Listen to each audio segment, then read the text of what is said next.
раз была интервизация в то время. Фильмы там, не только вот этот фильм, много других фильмов просто были в таком бесходном состоянии, плачевном.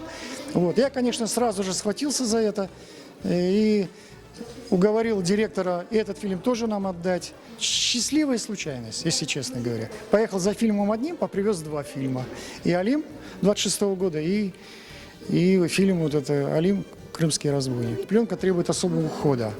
Постоянно надо его увлажнять, особая температура. Все это мне приходилось делать. Потому что я понимал, что это история, это шедевры, это вообще уникальные вещи, которые... Это первые кадры фактически о Крыме.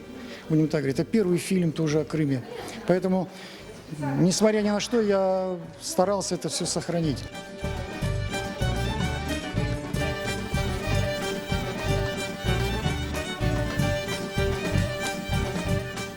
Мы вложили средства, оцифровали. Работа еще будет вестись, просто это на скорую руку было перед фестивалем.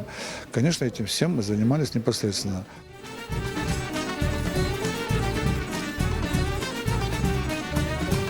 Будем эту музыку переписывать.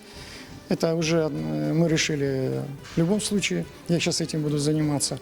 А вот голос это будет ли за кадром, то ли это будет...